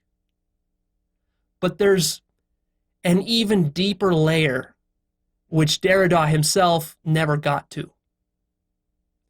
Deconstruction, as Derrida proposed it, was not complete. It was deconstruction, but it was still stuck at the language, at the level of language and at the level of concepts. Derrida's mistake was that he was overly focused on language and philosophy and academia, and that he never went beyond that to actually make a discontinuous jump into proper non-duality. His non-duality was really just conceptual non-duality. He understood, and a very important thing, which is that all philosophy is dualistic, all thinking is dualistic, the entire mind is dualistic. But see, there's two things that can happen when you understand that. One is you can understand that and then be aware of it, but still continue to use the language and the concepts that you were sort of criticizing because you think that there's no alternative. It's sort of like, yeah, you might say like, yeah, humanity is a fucked up race and we do evil shit to each other. So you know what? We're just going to continue doing evil shit. So I'll just participate in the madness. That would be sort of one take on it. Or you could say, okay, so all of language and all of concepts and all of mind is dualistic.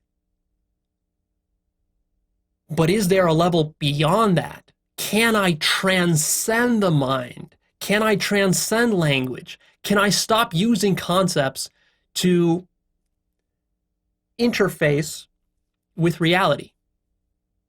And that last step is precisely the step that I don't think he made. See, for Derrida, he was operating within the domain of philosophy and epistemology and linguistics. And he still took for granted, even though he questioned a lot of that stuff, he still took for granted many fundamental metaphysical assumptions of materialism. So, to really complete his deconstruction, here's what would have to happen.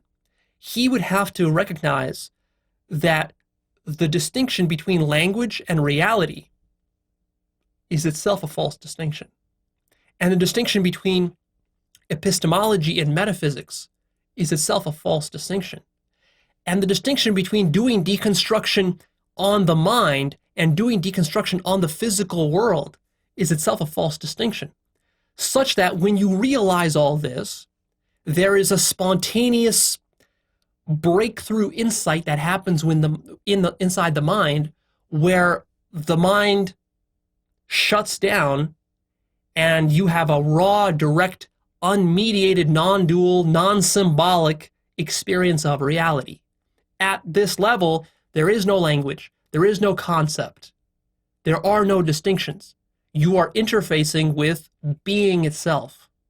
And this is true non-duality. This is what all spirituality aims at. But of course, Derrida didn't get this far. At least that's my opinion. Because he was still thinking of non-duality in a purely intellectual way. It's the difference between understanding enlightenment intellectually and talking about it and actually experiencing it for yourself. You see, you can talk about that, oh yeah, maybe all this is an illusion, maybe we're just living in the matrix, maybe this is all a dream, and that's a nice, interesting sort of philosophical notion to have. But to actually experience your present moment as being an illusion, as being a dream, that's a whole nother level. And that's something that Derrida was maybe on the brink of breaking through to, but he never quite broke through to it. So I see Derrida as having stumbled upon the duality of the mind and having advocated for a sort of conceptual non-dual stance when it comes to mental things, but not taking it all the way because he never really fully transcended his own mind. And I think that's because he never thought that that was a possibility. I think that he always thought that the only access that the human being can have to reality is through language, through concepts, through the mind.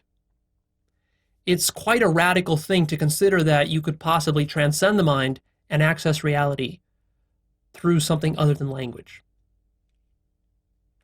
And I want to read to you here a really great quote from a paper by David Loy, who is a Zen master, and he's also very knowledgeable about deconstruction.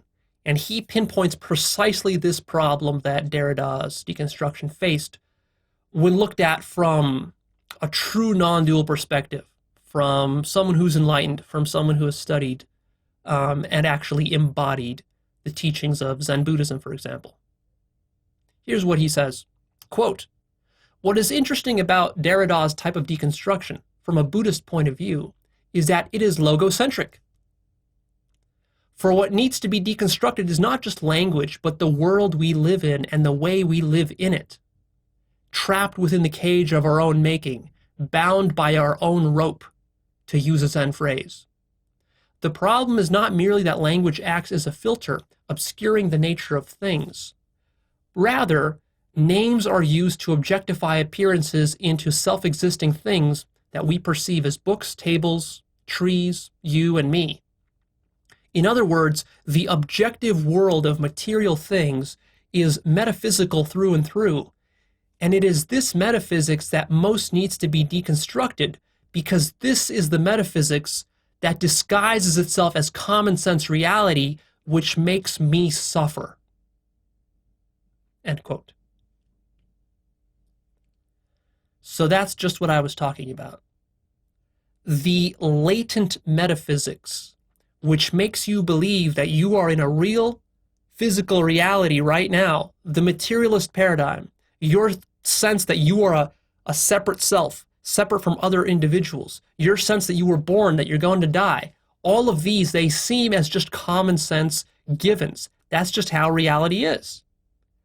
But is it really?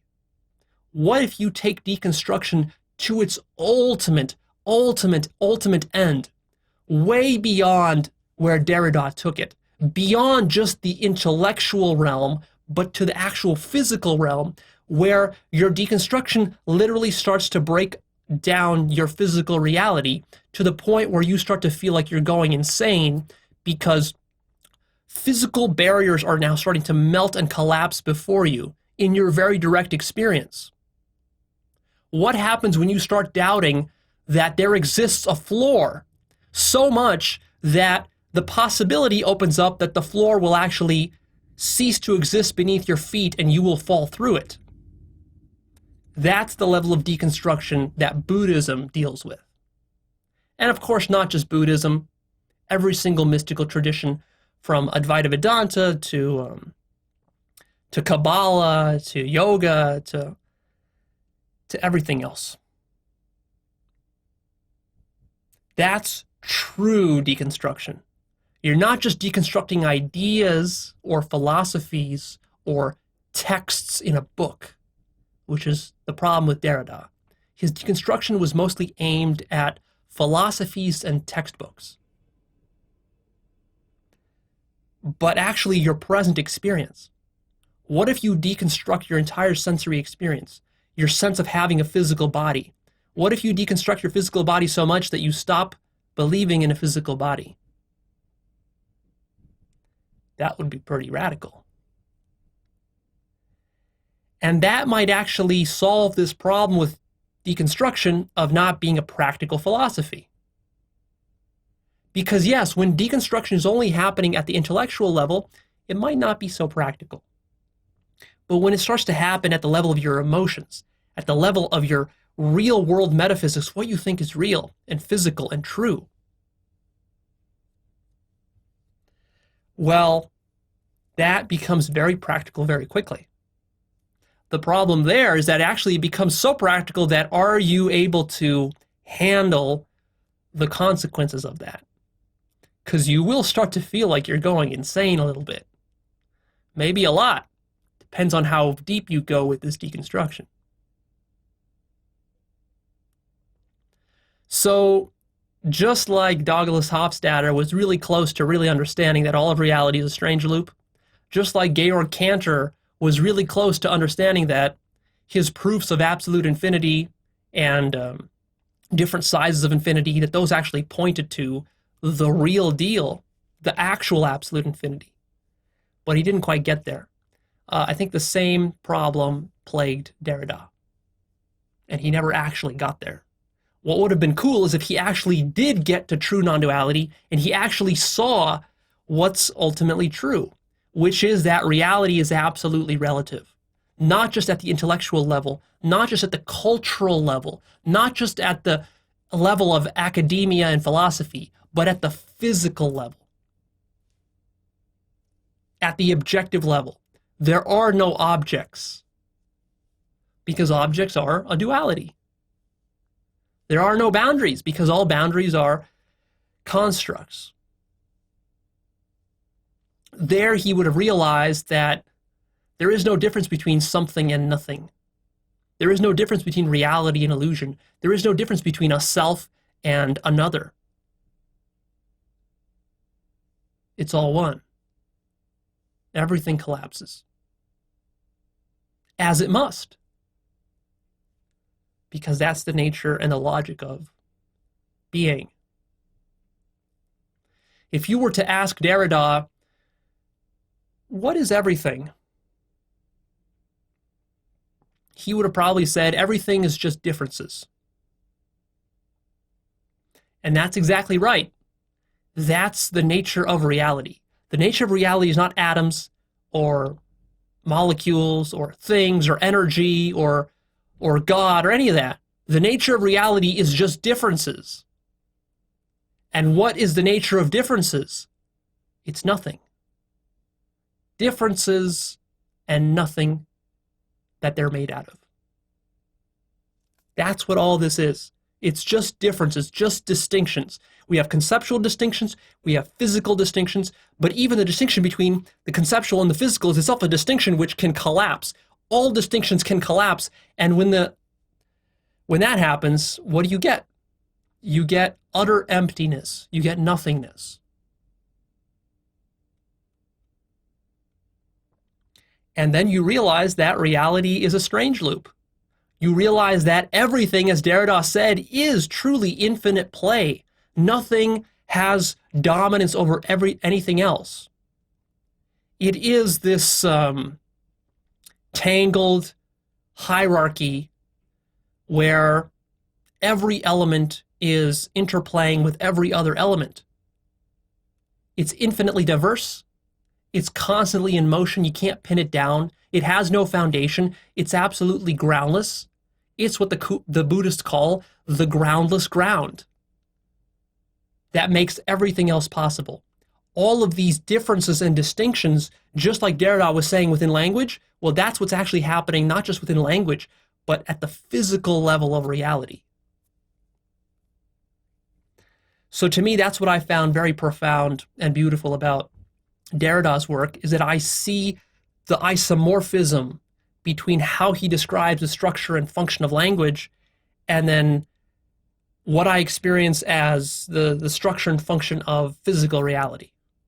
and that they're really the same sort of structure. It's a web with no central authority. God isn't some central authority who sits outside of the web dictating commands. That's not God. That's a bastardization of the notion of God. God is simply the realization that there is no ground, and that all there is just this infinite expansion in all directions of this decentralized web. So if you want to put it poetically, you could say that what reality is reality is sort of like an infinite Bitcoin, expanding in all directions, with nobody in control. And that's something I wish that Derrida was able to directly become conscious of for himself. That would have been a beautiful way to go full circle with his philosophy.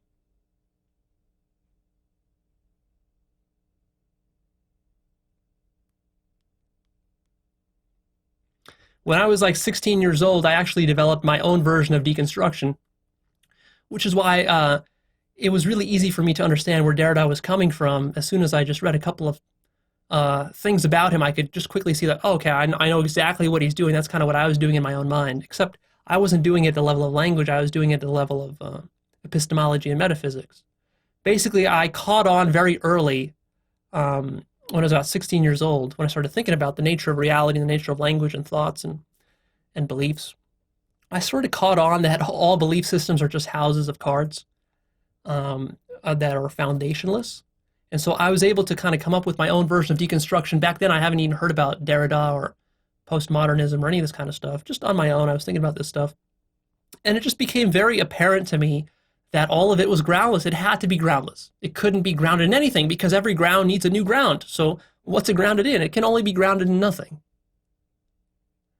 And so I basically used my little version of deconstruction to deconstruct religion, to deconstruct atheism, to deconstruct science, to deconstruct all of philosophy.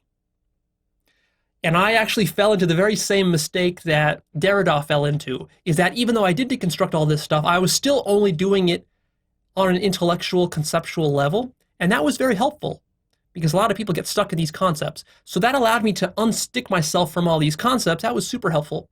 But it still didn't take me all the way to non-duality. It would only take 10 or 15 more years of doing research and then ultimately stumbling upon enlightenment and having some enlightenment experiences that I was able to really complete that circle and to actualize the deconstruction. My deconstruction wasn't actualized. And I still don't consider it completely actualized. There's still a lot more actualizing of it that I need to do. There's still a lot of things in my mind that I need to break down and deconstruct. But what's nice about deconstruction is that it sort of gets your foot into the door. If you can deconstruct your concepts, most people can't even do that. They struggle to do that. Go take a scientist, or go take an atheist, or go take a rationalist, or go take a theist, and ask him to deconstruct all his concepts and beliefs. Good luck with that. They ain't going to do it. They ain't going to do it. And if they don't do it, at least on that level, then how are they actually going to do it on the physical level of their being, of their emotions, of their entire personal life? There's no way in hell they're going to get that far. You see, so you want to start at the conceptual level, then the deconstruction will sort of burrow its way in and corrode all your concepts, all your beliefs, your entire mind, and then it goes deeper and deeper, and then it starts to actually corrupt your physical reality. Like shit in your physical reality starts to melt away. The floor under your feet starts to disappear, so to speak, and that's when things get really heavy. That's when you get the real deep mind fuck. That's when your deconstruction starts to actually actualize. And that's when you get true spirituality. That's when you get mysticism. That's when you get non-duality. That's all it really is. That's how religion happens. That's true religion for you, right there. But good luck convincing a religious person of that, or even a scientific person of that, or even an academic person of that. You won't, because they are deeply bought into this entire enterprise of constructing. See, that's what humans do. We construct. The mind is a construction machine. It's a conceptual construction machine. It builds a conceptual matrix. Why does it do this? Because that helps us to survive. That puts food on the table, believe it or not. The greatest business of the mind and of human beings is to construct bullshit. Have you noticed this? The mind is a bullshit spinning machine. As it must be. Because as it turns out, the only thing that can exist is bullshit. Because in reality, nothing exists. So for you to think that something does exist, that something is objective, that something is non-relative, well, the only way you can get that is by bullshitting yourself that it's not. So people work really hard to bullshit themselves into thinking that their morality, their values, their purpose, their very physical existence, their nation, their government, their philosophy, their ideology, that all of that is tangible and objective stuff. And that's precisely why they're so touchy about it, and they're so defensive, and they get so offended and so angry when you start to really burrow in and start to deconstruct that stuff. They hate it, if you haven't noticed. Philosophers have hated skepticism since the very beginnings of philosophy. Since the early Greeks, skeptics have been hated. Why is that? Because skeptics are one of the few philosophers who say, hey, you know what? All of philosophy is probably bullshit. And all the other philosophers hate that. And the scientists hate that. And the intellectuals hate that. And government and leaders hate that. And institutions hate that. And businesses hate that. They all hate that because they want to construct conceptual landscapes. That's what the mind is for. That's why it's so powerful, because it literally creates reality through illusion and through concept, because when all you have to work with is the medium of illusion, within that domain, you can construct something very solid seeming, because illusion within illusion is just reality. It looks like reality, because there is no real reality against which to compare the illusions. And of course, Actualized.org, lest you forget, is not immune to this, in the same way that Derrida was not immune to this. See, deconstruction can be deconstructed. And everything that I talk about with Actualized.org can be considered a position by those who don't understand what Actualized.org is really aspiring to be. See, the point of Actualized.org is to show you that you are drowning in a sea of bullshit, of human bullshit. That's why you suffer. That's why you have all the problems you have in your life. You are bullshitting. Your family is bullshitting. Your friends are bullshitting. Your society is bullshitting. Everything around you is bullshit. You're drowning in a sea of bullshit. Then you find Actualized.org and you think, oh, Actualized.org, that's solid land. Let me swim up on solid land. Actually, no, Actualized.org is not solid land. If you are drowning in a sea of liquid shit, Actualized.org is an island of solid shit that you can creep up onto. You crawl up on this island of solid shit, and for a while it feels great because like, oh, at least I'm not drowning in liquid shit. But then you have to realize, wait a minute, isn't this also shit? It's just a different form of shit. It's helpful. See, it's helpful to get yourself out of the liquid shit. But then you're on the mountain of solid shit and you got to say, well, okay, how can I transcend beyond that? How can I transcend beyond the concepts of enlightenment, beyond the concepts of Actualized.org? And then eventually, ideally, what you do is you become so conscious that you even transcend the island of shit and you just completely sort of float off into empty space, and then you're free of all the bullshit altogether. But of course, the trouble is that I have to communicate all this to you using language, using concepts. So how am I supposed to use concepts to make you aware of the fact that concepts are false and dangerous. Isn't that an inherent paradox, an inherent contradiction? Yes, of course. That's the entire problem of religion, the entire problem of spirituality, the entire problem of mysticism, the entire problem of all Zen masters, which is why Zen masters talk in riddles, because they're trying to use concepts to show you that concepts don't work. But then people don't get that. To get that requires a leap in consciousness, which most people don't get. Because actually most people, when they hear you using concepts to criticize concepts, they go, ah, Leo, I got you. Aren't you committing the very same sin that you are criticizing all of us for doing? Yes, of course. You have to jump beyond that. Just as Derrida was trying to show. For Derrida to truly succeed, he had to have no position. For me to truly succeed with my work, I have to have no position too. And it's difficult because every time I'm delivering a concept, my mind tries to kind of stick to it. It clings to it. The very nature of the mind is that it clings to everything. So the whole problem here is, how do you transcend the mind using the mind? And the answer is, you really can't. So then why are we talking about this stuff? Well, like I said, because even though everything here is bullshit, there are degrees of bullshit. You can be drowning in liquid shit, so some solid bullshit, that's what I consider Actualized.org, solid bullshit, can be helpful to keep you from totally drowning. But then once you get yourself up there, then you got to move beyond it. So that's going to require some intelligence from you, see. And it doesn't matter if you're listening to Actualized.org or just some other non-dual teacher or teaching, whether you're a Buddhist, an Advaitin, a Neo-Advaitin, whether you're a Sufi or a Muslim or a Christian mystic or whatever kind of mysticism you subscribe to, it doesn't matter. You're going to face this problem. This is the core problem of mysticism, is that the mind loves to talk about it and think about it, but it never actually makes the leap off of Bullshit Island. It gets stuck on Bullshit Island because it seems like, oh, well, now I'm in a spiritual community, and oh, isn't this good? It's so much better than what I had before. Yeah, it's a little bit better. Being on a solid mountain of shit is better than drowning in liquid shit, but it's still not the ultimate end goal.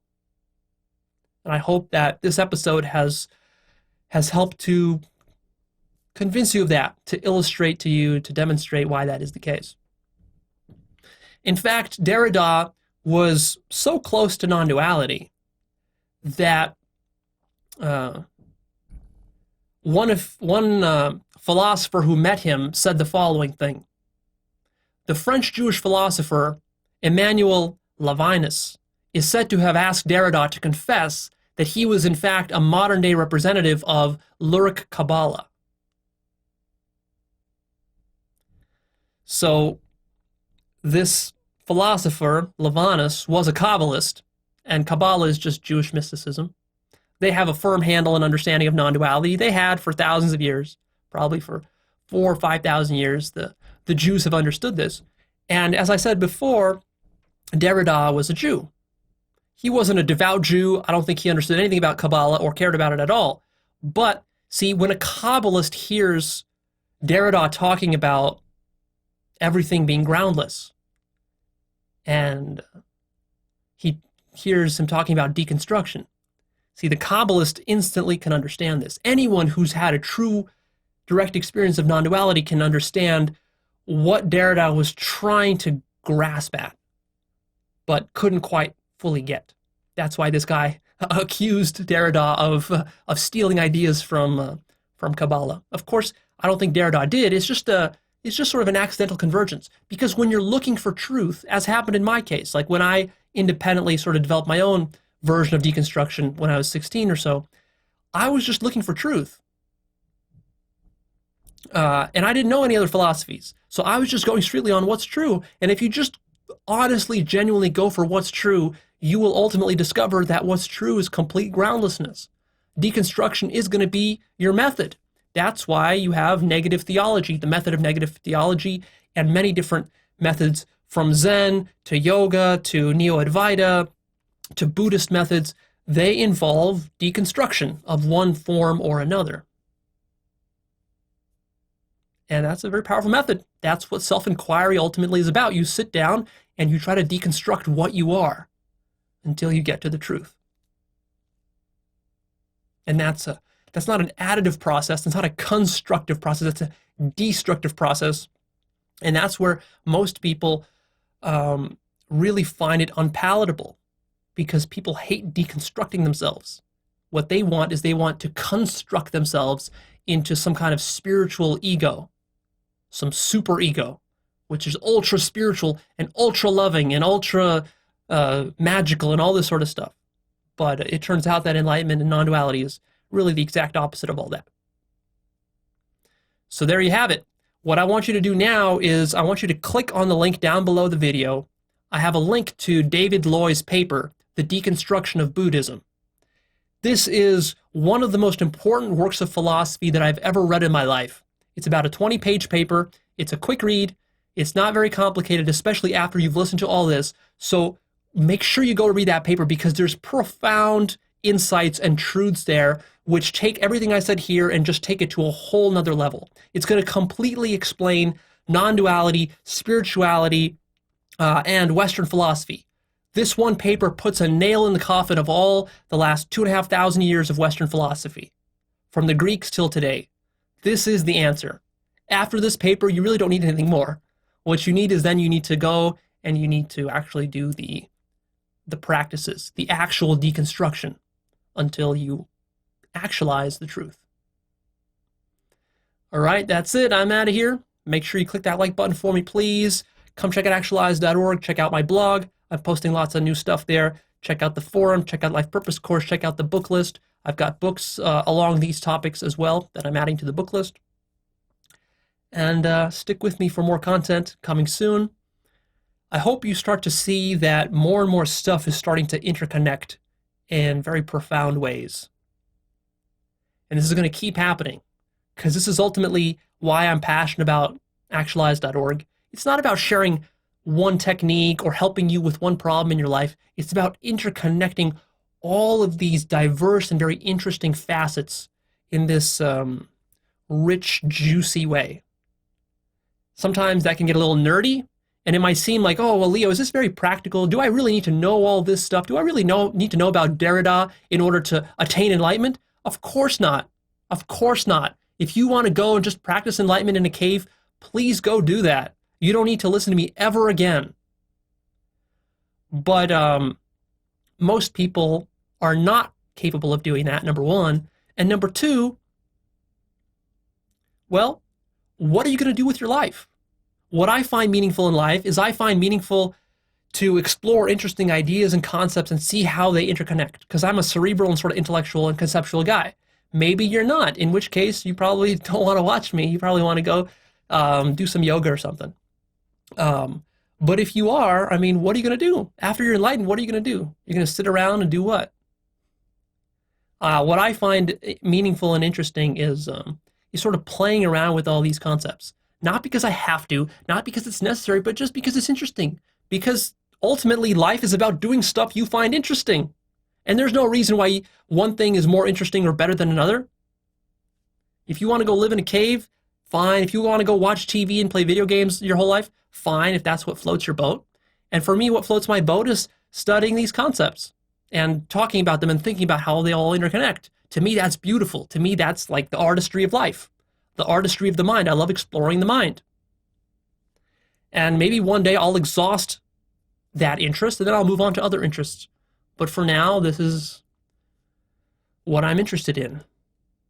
And for people who are still on the fence about this, and people who are still deeply stuck in their mind, people who are still floating around in a sea of liquid shit, well, a mountain of solid shit could be just what you need. So stick around for more of that.